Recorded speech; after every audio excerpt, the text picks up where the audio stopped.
नमस्कार दोस्तों, आज की वीडियो में हम देखने वाले हैं करंट अफेयर को।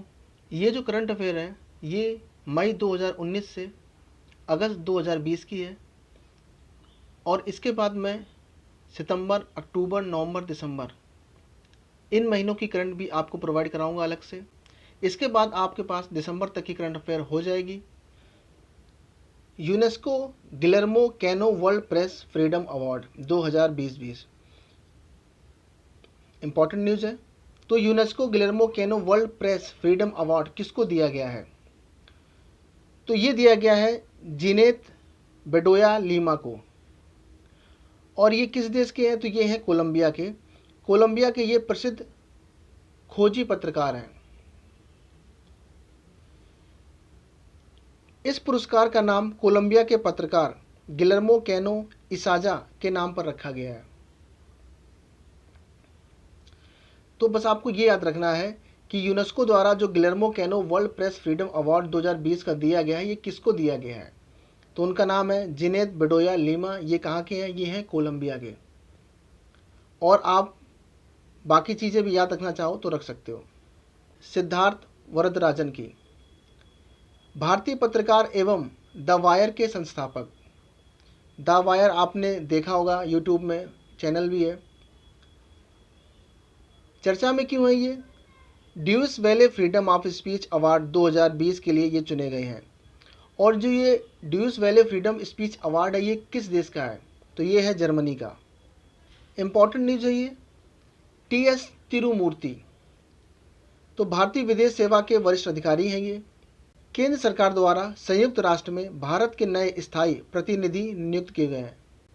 तो यूएन में भारत का जो स्थायी प्रतिनिधि नए बनाए गए हैं उनका नाम है टीएस तिरुमूर्ति। और इससे पहले कौन थे? तो इससे पहले थे सैयद अकबरुद्दीन। तो आपको ये नाम भी पता होना चाहिए और जो नए बनाए गए हैं ये नाम भी, ठीक है, दोनों नाम आपको पता होना चाहिए और इसको आप इम्पोर्टेंट लगा लोगे। इसको भी आप लगाओगे, वेरी वेरी इंपॉर्टेंट। मिशन सागर, तो मिशन सागर क्या है? भारत सरकार द्वारा पूर्वी हिंद महासागर क्षेत्र के 5 द्वीप देशों को कोविड-19 महामारी से बचाव हेतु चलाया गया अभियान है। तो वो जो 5 देश हैं वो कौन से हैं? तो वो हैं मालदीव, मॉरिशस, सेशेल्स, मेडागास्कर और कोमोरस। इस मिशन के तहत भारतीय नौसेना के जहाज आईएनएस केसरी की तैनाती की गई थी। तो इसको भी आप याद रख सकते हो। विश्व प्रेस स्वतंत्रता सूचकांक 2020। अब ये जो रिपोर्ट है ये फ्रांस स्थित रिपोर्ट विदाउट बॉर्डर द्वारा जारी की जाती है। इसमें कुल कितने देश शामिल हैं? तो कुल 180 देशों को शामिल किया जाता है। वो है नॉर्वे, फिनलैंड और डेनमार्क। पहले नंबर पे कौन है? नॉर्वे।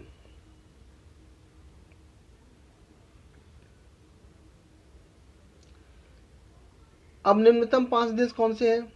तो वह है उत्तर कोरिया, तुर्कमेनिस्तान और इरिट्रिया। तो दोस्तों यहाँ पर इसका मतलब क्या है? इसका मतलब ये है कि किस देश में प्रेस को कितनी आज़ादी है। जो नॉर्वे है वहाँ पर पत्रकारों को बिल्कुल खुली छूट है। तो अब हम देखते हैं कि भारत का स्थान इसमें कहाँ पर है। तो भारत की जो स्थिति है वो है 142। तो भारत का जो स्थान है वो 142वां है। इसका मतलब ये हुआ कि भारत में पत्रकारों को उतनी आज़ादी नहीं है। ऑपरेशन समुद्र सेतु क्या है? तो भारतीय नौसेना द्वारा विदेश में फंसे भारतीय नागरिकों को वापस देश में लाने के लिए शुरू किया गया अभियान है। तो ऑपरेशन समुद्र सेतु जो है इसका बेसिकली बस ये मतलब है कि कोविड-19 महामारी के चलते विदेशों में जो भारतीय फंसे हैं उनको समुद्र के रास्ते लाना ही ऑपरेशन समुद्र सेतु है। किसान न्याय योजना क्या है? तो इसमें पहला फैक्ट है छत्तीसगढ़ के सीएम द्वारा इसको लॉन्च किया और छत्तीसगढ़ के जो सीएम हैं वो हैं भूपेश बघेल, उन्हीं के द्वारा इसको लॉन्च किया गया है। राज्य में फसल उत्पादन को प्रोत्साहित करना तथा कृषकों को कृषि सहायता प्रदान करना। किसान न्याय योजना है, इसका मतलब क्या है कि जो भी राज्य में, तो इसका मतलब है कि जो भी राज्य में किसान हैं उनको प्रोत्साहित करें और उनको कृषि संबंधी जो भी सहायता है वो प्रदान की जाए। तो प्रिज्कर आर्किटेक्चर पुरस्कार 2020 तो ये किस क्षेत्र में दिया जाता है? तो ये आर्किटेक्चर के क्षेत्र में दिया जाता है। आर्किटेक्चर क्षेत्र का नोबल कहा जाने वाला पुरस्कार है ये। तो इसका ये बहुत ही इंपॉर्टेंट फैक्ट है कि जो प्रित्जगर आर्किटेक्चर पुरस्कार है, इसको आर्किटेक्चर क्षेत्र का नोबल कहा जाता है। और 2020 में ये किसे दिया गया? तो दो नाम है, एक है यावोन फॉरेल और दूसरे हैं सैली मैक नमाशा। और इसमें एक इम्पॉर्टेंट फैक्ट ये भी है कि 2018 में तो जो प्रित्जगर आर्किटेक्चर पुरस्कार था, ये भारत के बालकृष्ण दोषी को दिया गया था, 2018 वाला। इसके बाद हम बात करते हैं मौद्रिक नीति 2020 और 21 की। ये आपको याद रखनी है। रेपो रेट जो है वो है 4%, रिवर्स रेपो रेट है वो है 3.35%, सीमांत स्थायी सुविधा दर है 4.25% और बैंक दर भी है 4.25%। ये चारों तो आपको पता होनी ही चाहिए। इसके बाद जो CRR है वो है 3% और SLR जो है वो है 18%। तो आप इसका स्क्रीनशॉट ले सकते हैं। इसके बाद हम बात करते हैं तुर्कमेनिस्तान की। ये मध्य एशिया का एक देश है। विश्व व्यापार संगठन WTO जनरल काउंसिलिंग द्वारा 25वां ऑब्जर्वर का दर्जा दिए जाने की घोषणा की गई है। तो जो तुर्कमेनिस्तान है ये अब 25वां ऑब्जर्वर कंट्री हो जाएगा। किसका? WTO का।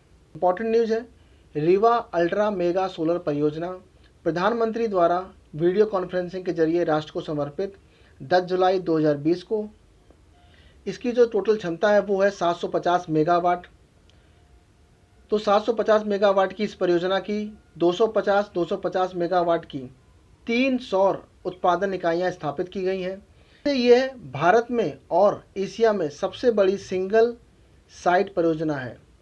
तो आपको याद रखना है कि ये जो रीवा प्रोजेक्ट है ये भारत में और एशिया में सबसे बड़ी सिंगल साइट परियोजना है। इसकी टोटल क्षमता है 750 मेगावाट। अब बात करते हैं 62वें वार्षिक ग्रैमी अवार्ड 2020 की।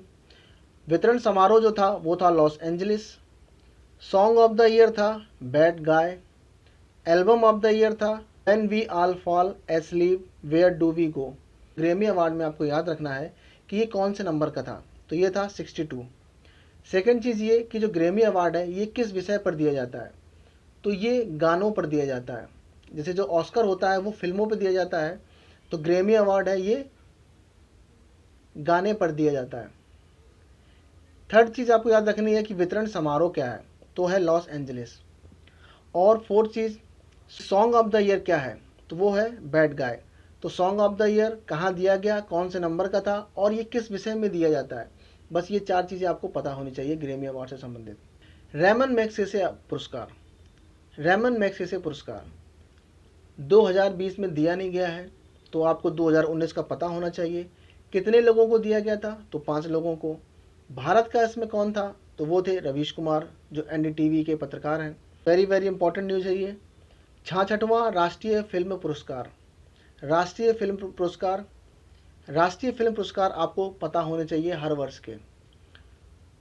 तो अभिनेता जो जिनको ये दिया गया 66वां राष्ट्रीय फिल्म पुरस्कार, तो वो थे आयुष्मान खुराना और विक्की कौशल।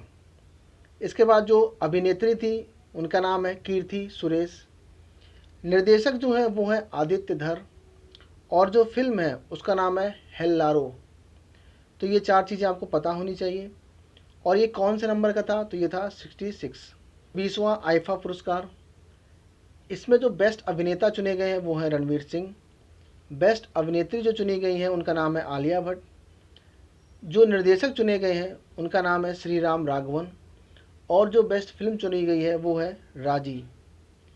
और ये आईफा अवार्ड किस नंबर का था? तो ये था 20वें नंबर का।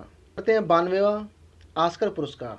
बेस्ट अभिनेता चुने गए हैं उनका नाम है, तो बेस्ट अभिनेता है जोक्विन फिनिक्स, इनकी मूवी थी जोकर। अभिनेत्री अगर बेस्ट अभिनेत्री जो चुनी गई है उनका नाम है रेनी जेलवेगर। निर्देशक जो बेस्ट चुने गए उनका नाम है बोंग जो हो। और जो बेस्ट फिल्म चुनी गई है उसका नाम है पैरासाइट।